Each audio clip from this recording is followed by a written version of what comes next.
Gracias a todos los que pudieron y quisieron venir. Sé que es un día de trabajo. Bueno, no puedo decir que es un día caluroso, ¿no? Es un regalo del Señor esta temperatura.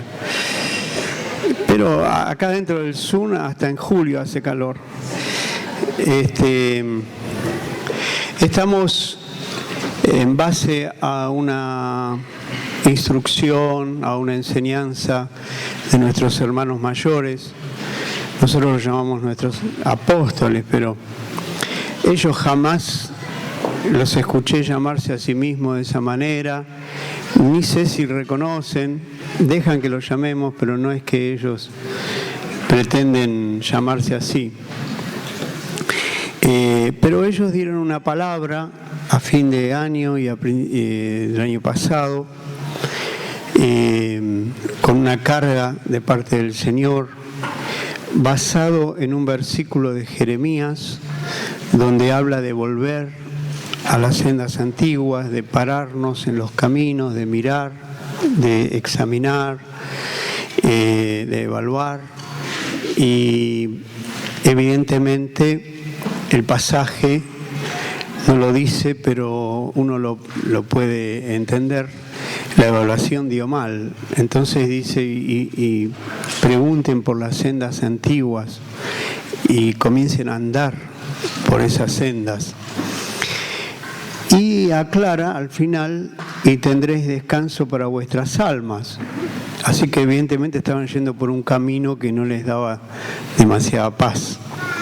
En función de eso y en función de lo que nosotros, o sea, ese sentir coincidió con un sentir que tenemos hace años en el liderazgo, en el pastorado, en la congregación, y es no apartarnos de esas primeras enseñanzas que nos hicieron tanto bien. Por eso estamos año tras año haciendo el cuaderno número 1 de Puerta Camino y Meta, el número 2, el número 3, y creo que este año vamos a hacer el número 2 y estamos en el año número 9 o 10, en el año número 10. Y estamos viendo las mismas cosas. La Escritura yo escuché una frase que me hizo bien hace muchos años. Es tan profunda que nadie puede llegar hasta el fondo, comparándola con un río, con el mar. Y tan sencilla que un niño puede nadar también en el mismo lugar. Así que cada año cuando vamos estudiando y conociendo el contenido de la vieja y la nueva manera de vivir, que es muy importante lo que este año vamos a aprender, porque volvemos a ver los 10 pecados más comunes, que no es que los cometemos, es mucho peor, que los tenemos adentro, porque el viejo hombre está viciado conforme a los deseos engañosos. Entonces tenemos que saber cómo combatirlos, cómo la Escritura nos enseña a vencer la tentación, el pecado. Y tenemos que saber que hay un enemigo y tenemos que reconocerlo para poder luchar contra ese enemigo.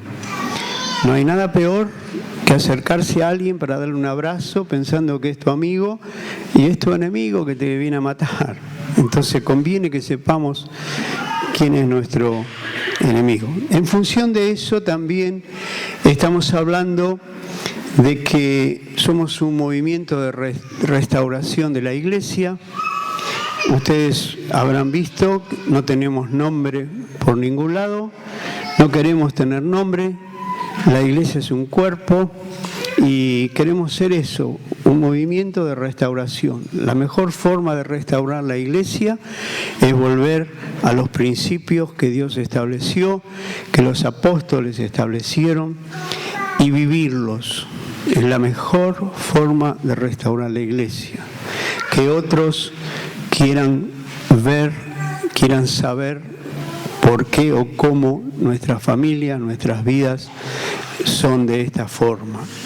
El mejor aporte a la unidad de la iglesia, yo estoy convencido de eso, no es hacer encuentros unidos donde yo estuve yendo 8 años al consejo pastoral de acá.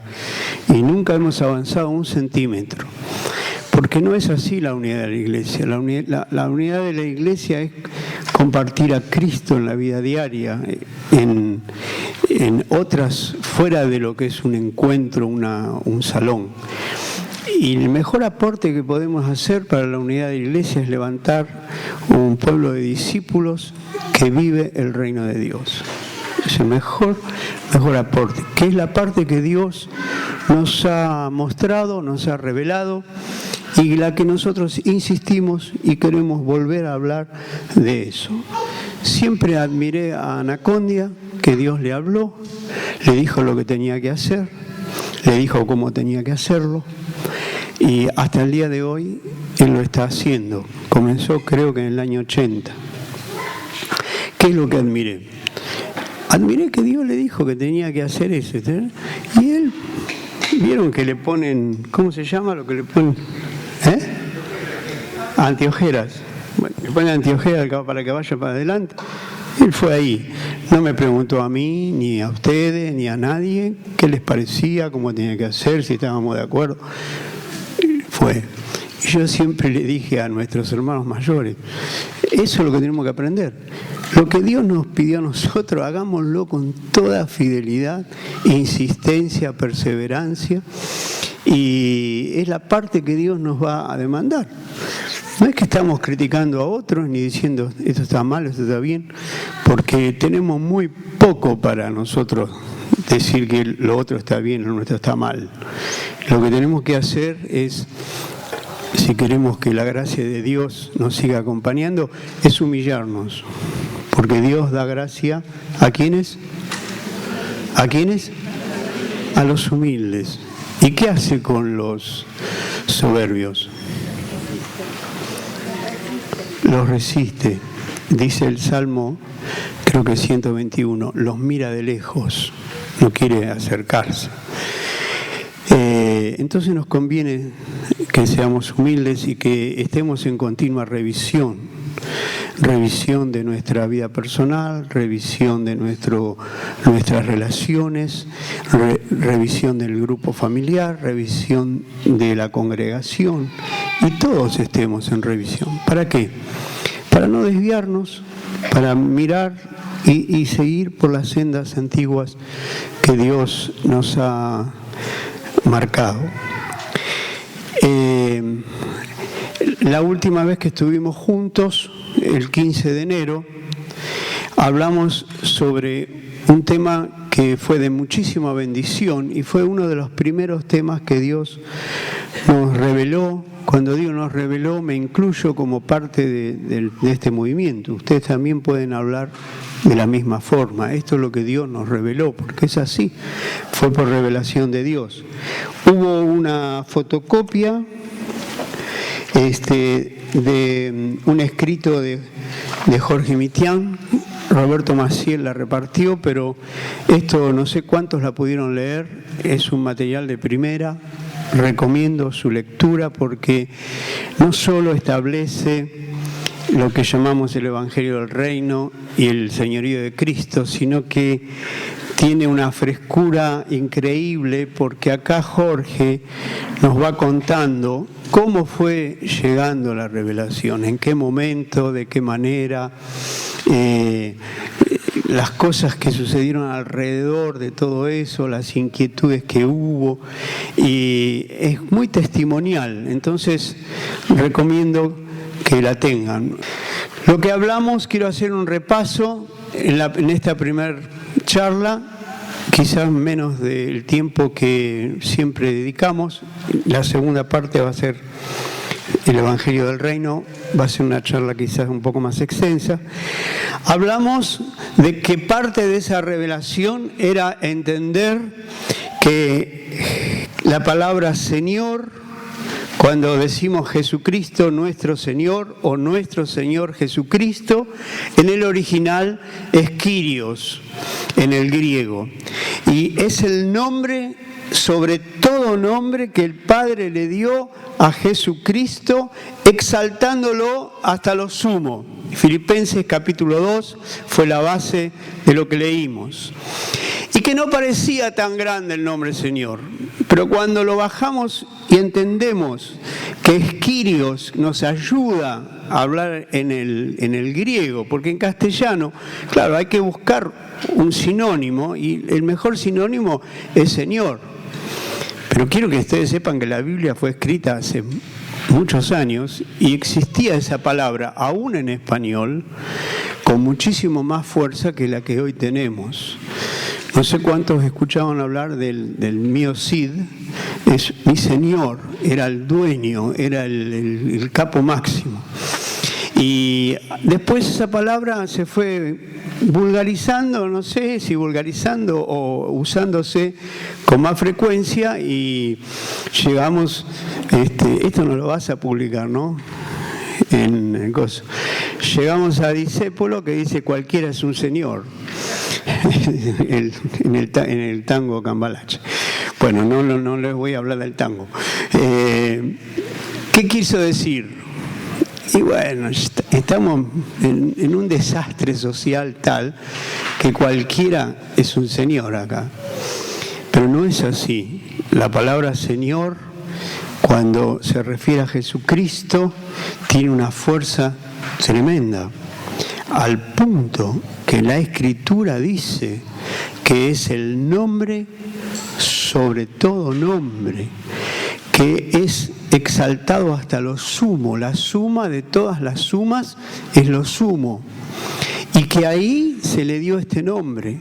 Y ante la declaración de este nombre se va a doblar toda rodilla de los que están en los cielos y en la tierra y debajo de la tierra. Y todos van a confesar: Jesucristo es el Señor. Confesamos juntos: Jesucristo es el Señor. Ustedes no convencen ni una hormiga. Confesamos juntos: Jesucristo es el Señor. Para entender esta palabra Kyrios tenemos que sumar otros vocablos, otros términos: jefe, más dueño, más amo, más máxima autoridad, más propietario, lo que ustedes quieran, con tal de dar la idea de que es el que manda, el que gobierna, que es la autoridad máxima, que no hay después de él más alto rango que ese. Y entendimos, por la revelación del Espíritu Santo, la importancia que le daba la Iglesia primera a esta palabra. De tal manera que en el Nuevo Testamento, referido a Jesús, esta palabra, Kyrios, aparece 610 veces. Y la palabra que más usábamos, o más se usaba en la Iglesia, cuando llegó esta revelación en la década del 60, era la palabra Salvador. Se presentaba más a Jesús como Salvador. Y también fue otro descubrimiento. Salvador significa soter, en griego se pronuncia o se escribe soter. Esa palabra aparecía nada más que 16 veces haciendo referencia a Jesús. La cantidad de veces que aparece una palabra no hace una doctrina, simplemente es una referencia, pero sí es una referencia que tiene su peso. Y también, cuando comenzaron estos hombres a recibir esta revelación, empezaron a estudiar cómo predicaban los apóstoles, cómo hablaban de Jesús. Y hay muchísimos versículos, yo no puedo decirlos todos, pero por ejemplo, en Romanos 10, 8 y 9, el apóstol Pablo dice que esta es la palabra de fe que predicamos. ¿Por qué? Bueno, porque para entrar al reino de Dios, para ser salvo, es por medio de la fe. ¿Y cuál es la palabra de fe? ¿Qué es lo que tenía que creer la gente? Tenía que creer que Jesucristo era el Señor y que había resucitado de los muertos. Y entonces, bien claro, para que no nos quede duda, en Romanos capítulo 10, Pablo dice: esta es la palabra de fe que predicamos. Y estaban predicando el Evangelio por todo el mundo. Que si confesares con tu boca que Jesús es el Kyrios, el Señor, y creyeres en tu corazón que Dios le levantó de los muertos, serás salvo. Esta expresión no aparece en Romanos 10 solamente, ni fue la primera vez. Ustedes recuerdan que el día de Pentecostés, Pedro se levantó junto con los 11, estaba la multitud y él predica el primer sermón. Esto no está en los apuntes, si quieren tomar nota, es Hechos capítulo 2, versículo 21. En la mitad del mensaje hace referencia a Jesús usando varios pasajes del Antiguo Testamento. Está predicando a judíos. Los judíos entendían los salmos, las profecías, la ley de Moisés, entendían todo, así que él estaba en su salsa, no es que había que descifrar nada, y les está recordando al profeta Joel. Y en el pasaje de Joel aparece por primera vez esta expresión que Pablo la usa en Hechos 2:21, porque todo aquel que invocare el nombre del Señor será salvo. ¿El nombre de quién? ¿En griego? Así dice Pablo a la multitud en el primer mensaje que se predicó después que Jesús fue ascendido a la gloria. A todo aquel que invocare el nombre del Señor será salvo. En la mitad del mensaje. Y cuando termina el mensaje, vuelve sobre el tema y les dice a los judíos: sepa pues ciertísimamente toda la casa de Israel que a este Jesús, a quien vosotros crucificasteis, Dios le ha hecho Kyrios y Cristo. Señor y Cristo. Es una explicación larga qué significa Cristo para los judíos en ese momento, pero me quiero referir a que la predicación, la primera predicación aún de los apóstoles y después la aclaración en las cartas apostólicas, especialmente de Pablo, decían: esta es la palabra, esta es la forma, esto es lo que hay que invocar, esto es lo que hay que creer. Es bajo la autoridad de Jesucristo que somos salvos. La predicación del Evangelio no era esto nada más. Nosotros estamos ahora hablando de algo muy estrecho, es mucho más amplio. Se hablaba de la obra de Cristo, se hablaba del perdón de los pecados, se hablaba de la crucifixión, se hablaba de muchas otras cosas. Pero ahora estamos hablando de esta importancia de reconocer a Jesús como Señor. Y esta fue una de las principales revelaciones que surgieron entre nosotros con el derramamiento del Espíritu Santo. Ya no se trataba de creer que Jesús es mi Salvador, que esa era la fórmula más común dentro de la iglesia y que sigue siendo en un montón de grupos cristianos y de denominaciones, sino que se trataba de reconocerlo como Señor. Obviamente que Jesús es nuestro Salvador, por supuesto que somos salvos por medio de Cristo, pero aquí es un paso más, un descubrimiento más, algo más profundo, que tiene mucho que ver con las próximas revelaciones que vinieron, especialmente sobre el propósito eterno de Dios. Se fue entendiendo por qué apareció este énfasis en el señorío de Cristo, en el Evangelio del Reino, por qué las demandas para entrar al reino de Dios.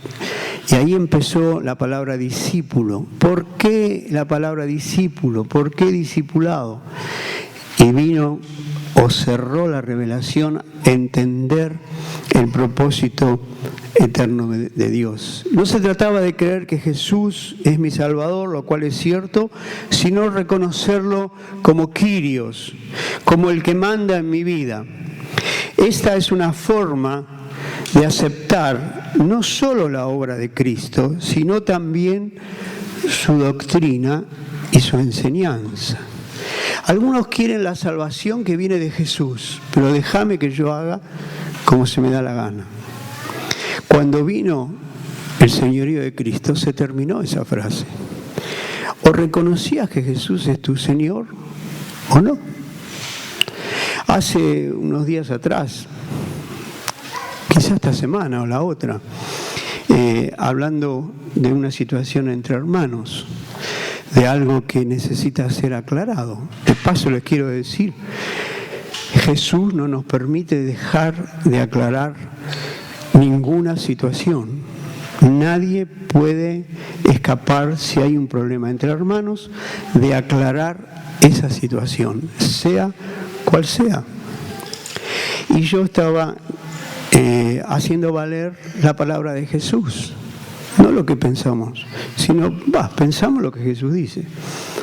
Y Jesús dice, si vos sabés que alguien tiene algo contra vos y vas a llevar tu ofrenda al altar, no la lleves, dejala ahí delante del altar y andá primero y reconcíliate con tu hermano. Es palabra de Dios. Y esta persona con quien yo estaba hablando, no, está bien, que digan lo que quieran, no me importa. Está bien, ya Dios sabe todas las cosas. No, pero claro que sabe todas las cosas. Dios sabe todas las cosas. Pero yo te estoy diciendo que hay alguien que tiene algo contra vos. Te lo estoy diciendo de frente marcha. Y Jesús te dice que no podés traer tu ofrenda al altar. ¿Qué vas a tomar la cena la próxima vez?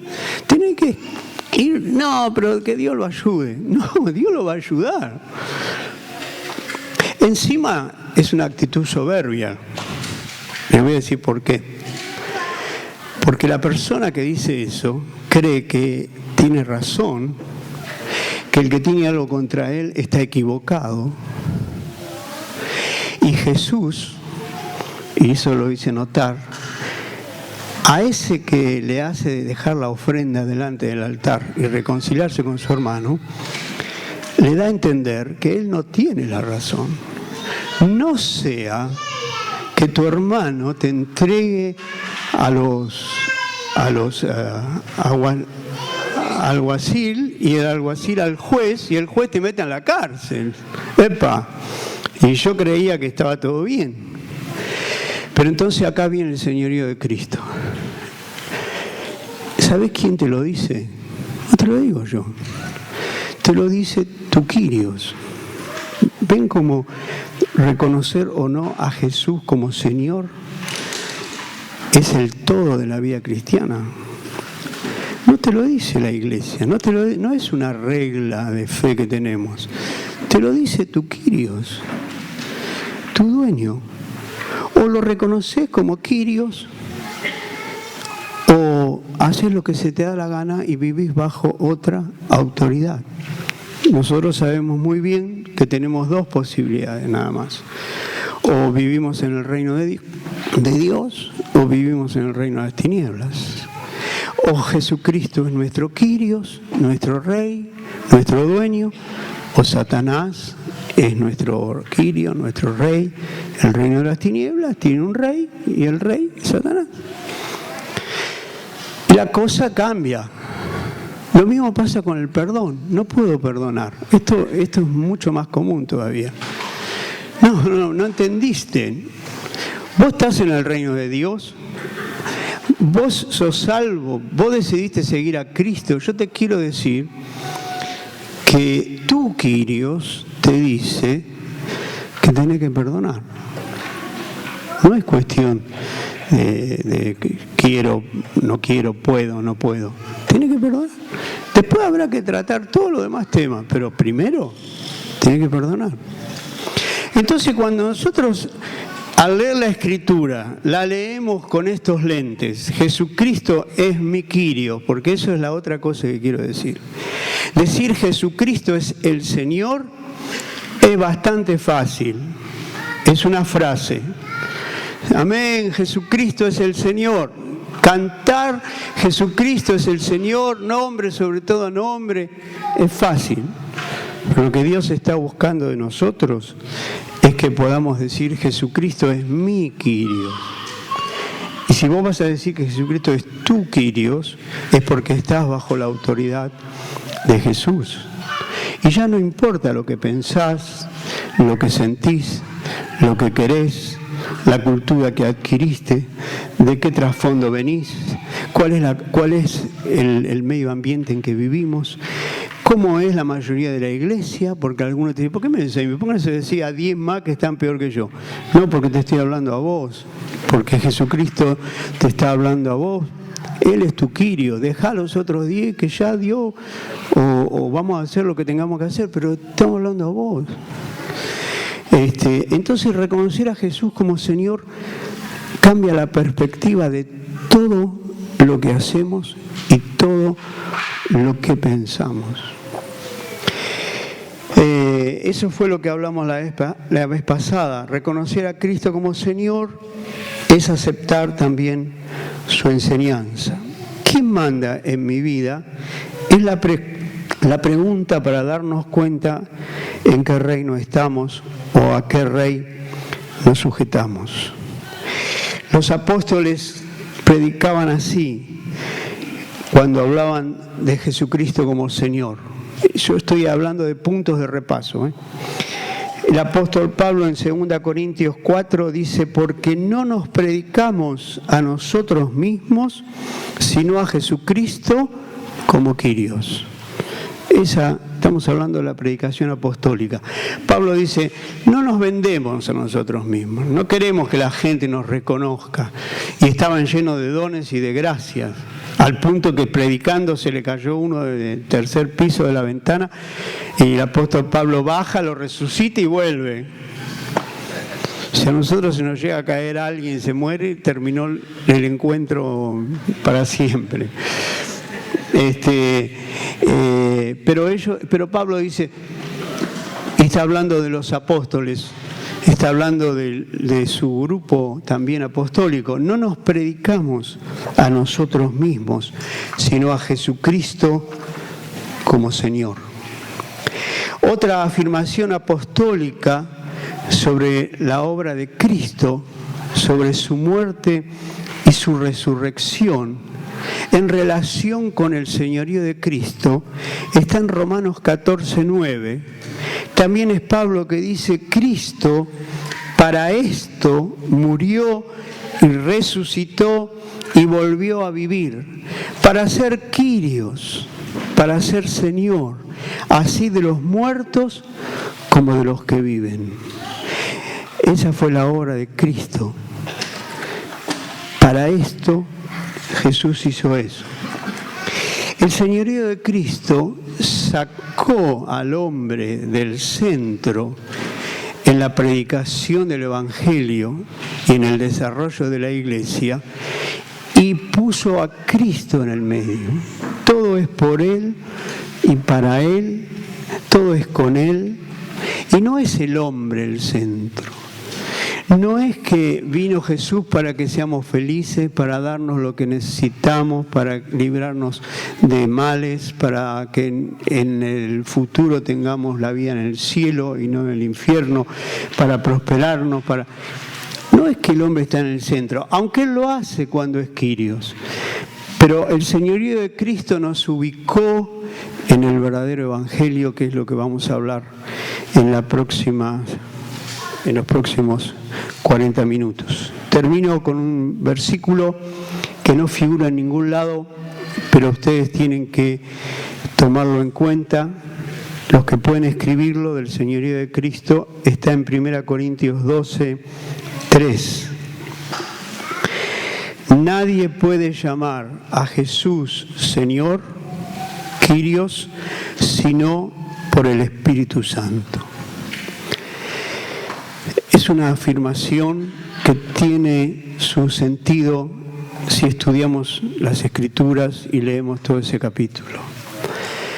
Pero cuando decimos, si confesares con tu boca que Jesús es el Señor y creyeres en tu corazón que serás salvo, no es cuestión de agarrar a uno y decir, a ver, confesá a los gritos que Jesucristo es el Señor para ser salvo. No es eso. Nadie puede llamar a Jesús Señor si no es por el Espíritu. Cuando una persona escucha la predicación del Evangelio de nuestro Señor Jesucristo, del reino de Dios, lo que Jesús hizo, cómo vino siendo Dios, se hizo hombre, cómo se humilló, cómo llevó en la cruz nuestros pecados, cómo nos amó, cómo dio su vida y llevó Él, al que no conoció pecado, por nosotros fue hecho pecado. Y el Padre, cómo se agradó en su corazón de lo que el Hijo hizo para venir a buscar y a salvar lo que se había perdido, que sos vos y yo. En esa predicación, el Espíritu Santo está interviniendo en la persona. Y en esa predicación termina llevándolo a reconocer a Jesús como el Kyrios, como el dueño de su vida. Por causa de todo esto, porque recuerden que Filipenses 5 dice, por lo cual, después de hablar de todo su descenso, dice, por lo cual, y comienza a ascender. Y la gente tiene que saber cuál es el por lo cual. ¿Por lo cual qué? Por la obra, por lo que Él hizo por nosotros. Y el Espíritu Santo está trabajando en la persona a quien le estamos predicando. Y puede llegar a llamar a Jesús Señor por el Espíritu Santo, por la obra del Espíritu Santo en su vida. Lo mismo pasa con los que ya conocemos a Cristo. Necesitamos una revelación de esta verdad. No sirve los 100 mensajes de Jorge Mitián. Hay unos mensajes excelentes sobre el señorío de Cristo. No sirve que le hablemos 100 veces, que yo acá predique esto. Necesitamos, por el Espíritu Santo, tener la revelación de que Jesucristo es el Señor. Tenemos que clamar, tenemos que pedir a Dios. Nuestras vidas van a ser transformadas si esta verdad es revelada por el Espíritu Santo. El temor de Dios baja recién ahí, cuando el Espíritu Santo nos muestra que hay un dueño, que tenemos quien manda en nuestra vida y que no nos dejó sin decirnos lo que tenemos que hacer, cómo tenemos que vivir. Es por el Espíritu Santo que podemos llamar a Jesús Señor. Por eso Pablo dice también en Romanos capítulo 10, que todo aquel que invocar el nombre del Señor será, pero pregunta, ¿cómo pues invocarán a aquel en el cual no han creído? ¿Y cómo creerán en aquel de quien no han oído? ¿Y cómo oirán si no hay quien les predique? Una boca hablando, un oído oyendo, un corazón creyendo, una invocación para ser salvo. Y Pablo sale con los discípulos en Filipos, no había sinagoga, se juntaban los judíos a orar a 500 metros de la puerta, más o menos había un bosque al lado del río, y ahí se juntaban todos los sábados los pocos judíos que había, y Pablo averigua eso y se va hasta ahí y encuentra a un grupo de mujeres que están a la hora de la oración, orando, y él empieza a hablarles sobre Jesús.